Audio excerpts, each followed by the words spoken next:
In the early 1970s, she was often called the most controversial and scandalous woman since Wallis Simpson, the very woman for whom King Edward VIII gave up the British crown. The enigmatic Yoko Ono. Her vocal style, which leaned more toward expressive cries, moans, and experimental vocalizations than conventional singing, along with her unconventional fashion sense and bold artistic experiments, drew both admiration and criticism in equal measure. Rejecting the traditional Japanese ideal of ryosai kenbo, good wife, wise mother, Yoko instead chose a life immersed in bohemian circles of artists and avant-garde thinkers.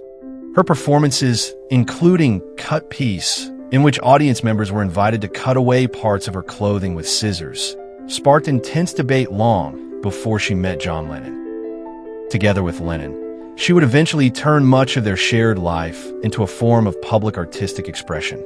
Their anti-war bed-ins for peace, the famous "War is Over" billboards, the provocative Two Virgins album cover featuring full nudity, and their frequent interviews and political statements consistently made headlines around the world.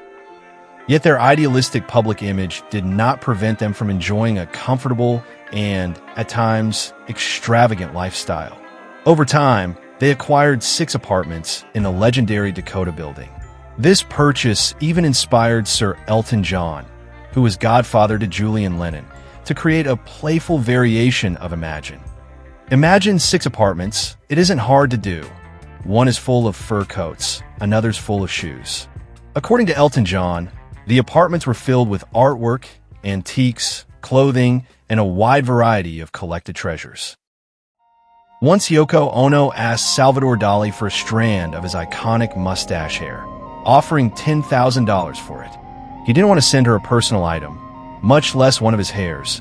Amanda Lear said in an interview with the French magazine VSD, Dali, convinced she might be a witch who'd use it for a spell, refused, yet didn't walk away from the money. Instead, he presented her with an elegant gift box containing an ordinary dried blade of grass painted black from his garden, and sent it off as if it were the real thing. Dali pocketed the cash. Ono received her souvenir. Stories and legends like these have long surrounded Yoko Ono's name. But the most unexpected story is coming. Behind the image of the provocative avant-garde artist was another Yoko, not a celebrity nor a provocateur, and not merely John Lennon's partner. She was a mother who lost her only daughter, who Yoko would not hold again for 23 years. That is the story I want to tell you today. Yoko Ono's early rise to fame coincided with the early years of her motherhood. American filmmaker and art promoter Anthony Cox was captivated by her early conceptual works. He supported her through difficult periods and became not only her collaborator and producer, but also her second husband. On August 8, 1963, their daughter, Kyoko Ono Cox, was born. Cox believed deeply in Yoko's artistic potential.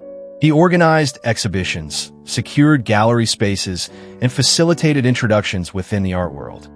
In later interviews, Ono acknowledged that as her career in the New York art scene developed, motherhood became increasingly difficult to manage. I took Kyoko on stage when she was not even a year old.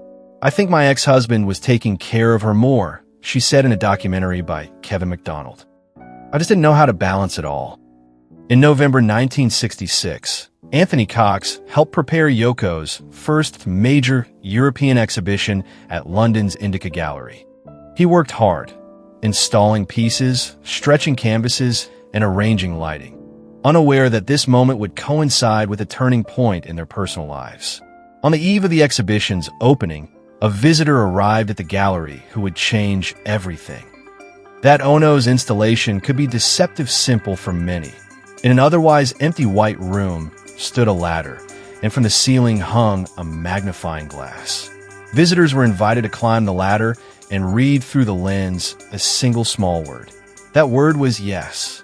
John Lennon climbed the ladder, did that, and after was deeply struck by it. Years later, he would say that the optimism of that simple yes inspired him to seek out the artist behind the work. She swallowed him whole. Friends of Lennon later remarked about Yoko Ono. They were married on March 20th, 1969, in Gibraltar. More on that. Lennon adopted Ono's surname. John reached a generous divorce settlement with his first wife, Cynthia, and made sure their son was well provided for. Anthony Cox had also found a new partner of his own, and the separation appeared surprisingly peaceful. Then, no formal custody agreement had been put in place for Kyoko. The first cracks in this blended family appeared after a summer trip to Scotland. Lennon, who was never known as a confident driver, lost control of his Austin Maxi and crashed off the road. All four passengers, John, Yoko, Julian, and Kyoko, spent 5 days in the hospital. Everyone required stitches to the face, while Yoko suffered the most serious injuries, including a deep head wound. In his book, Dr. Philip Norman writes the accident deeply upset Cox. Afterward, he insisted on being present whenever Lennon and Ono visited Kyoko. John and Yoko welcomed the new year of 1970 at Anthony Cox's home in Denmark, alongside his new partner, Melinda Kendall. Ever resourceful, Cox even began filming a documentary about his former wife and her superstar husband. For a time, it seemed that relations had improved. Lennon even suggested creating one large extended family, hoping to preserve a friendly relationship between everyone involved. But over time, disagreements over Kyoko's visits became increasingly bitter. In the spring of 1971, Cox and Kendall suddenly disappeared with Kyoko. Yoko and John eventually tracked them down on the island of Majorca, Spain. But their attempt to see Kyoko ended in a confrontation with police intervention. Lennon and Ono were briefly detained before the case was quietly dropped. Looking back years later, Kyoko told her perspective in an interview with the Daily Mail in 2025. I felt like I was being asked to make an impossible choice. My mother and John were incredibly busy people. When I stayed with them, I usually had a nanny, and sometimes I wouldn't see them for days. With my father and stepmother, I was their only child. In the end, Kyoko stayed with her father. That summer, courts in both the U.S. Virgin Islands, where the divorce case had been filed, and in Houston, where Cox had moved with his family, upheld Yoko Ono's right to custody of her daughter, on the condition that Kyoko remain in the United States, the country where she had been born. Yoko Ono and John Lennon accepted conditions. Anthony Cox was not opposed to Yoko's role as Kyoko's mother, but was feared that wealthy and influential couple would use their considerable resources and connections to take his only daughter away from him. He did not want to become nothing more than a weekend father. That is how he would later explain his actions. Even this conciliatory note from Lennon failed to repair the relationship. We want peace, no FBI, no detectives. We understand the problem. Please get in touch with us through any group or media you trust. We are making no moves. We will wait for your call or letter. War is over if you want it. Give us a chance. Love and peace, John Lennon.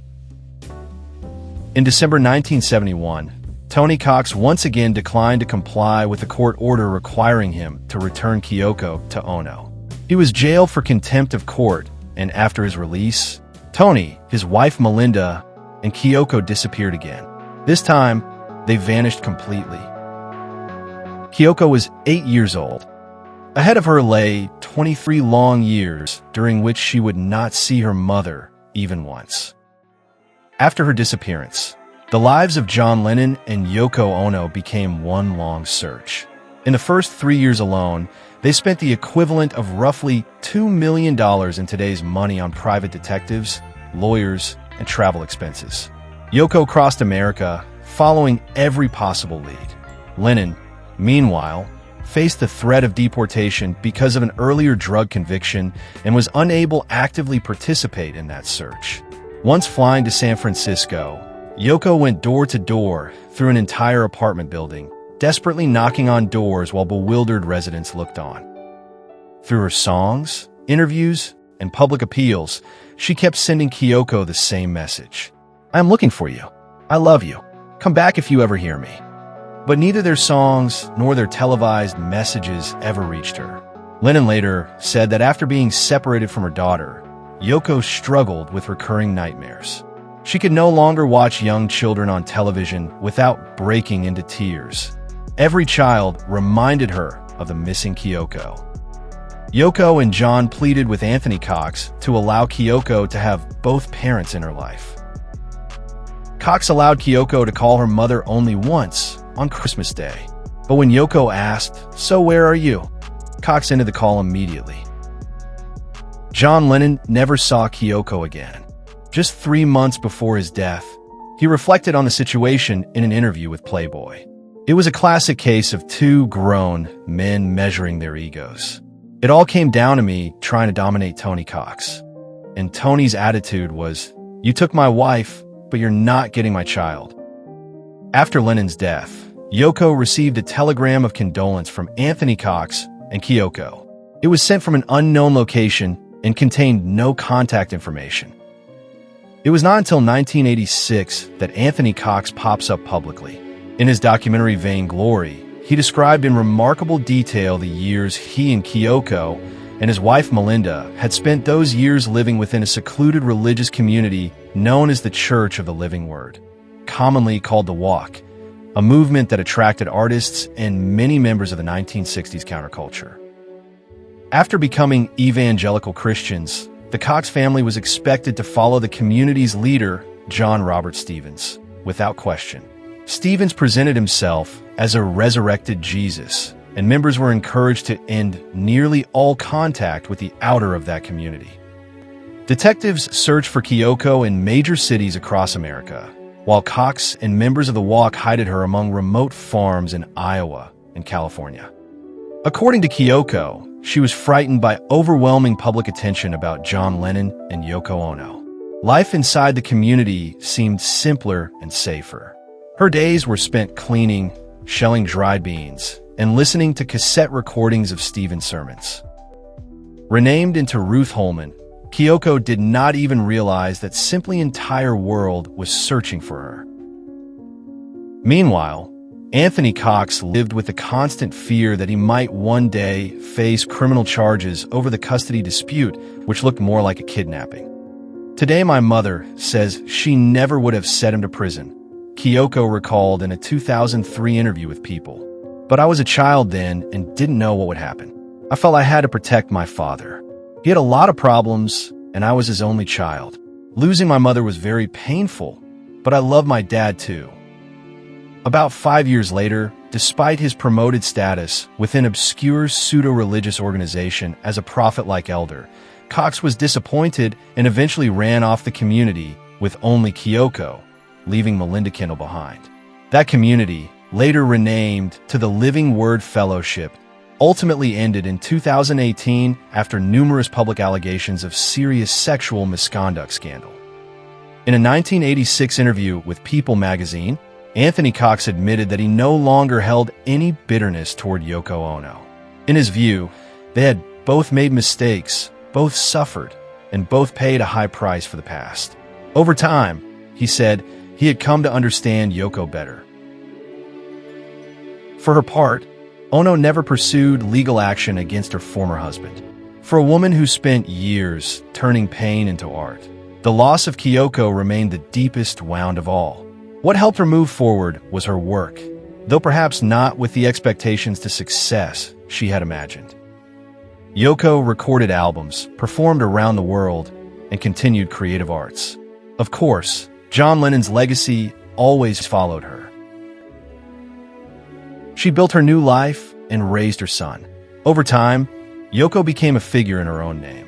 After all, she was the woman who had become the great love of John Lennon's life. Yet even after Anthony Cox unexpectedly reappeared in public, the long-awaited reunion between mother and daughter still did not happen. Kyoko remained silent. Following her father's wishes, she enrolled at Wheaton College in Illinois. There she met the man who would become her husband, and who, according to Kyoko, helped her become more independent off Dad. "He didn't want me communicating with anyone who might help me reconnect with my mother. He told me God didn't want that, and that Yoko could have him sent to prison." In interviews, she described her father as impossible, deeply self-deceived, and a major narcissist. In 1992, she married Helfrich. The wall of silence finally came down in 1994. Kyoko was 30 years old and had just become a mother herself. She and Yoko had not spoken in more than 20 years. Their first reunion was quiet and private, far from the cameras and tabloids. For the first time, Kyoko learned that dedicated to the art mother had never stopped love and search for her. Years later, Yoko admitted that she was shocked that was truly healing of a wound that had been open for more than 2 decades. Today, Yoko Ono lives a very private life. Per rumors, she has moved to a farm in upstate New York, where she spends most of her time surrounded by family, far from cameras and reporters. Now she can simply listen to the wind and watch the sky, Kyoko says. And I'd be willing to bet she still owns those famous micro shorts. I'd love to hear your thoughts. Do you think love can survive decades of separation? How far would you go for your children? Is it easy to be a parent? Who among you feels you were a good parent, and who still wonders whether they could have given their child more attention, more love? Share your thoughts in the comments. Don't forget to subscribe. Take care of the people you love. And thank you for watching.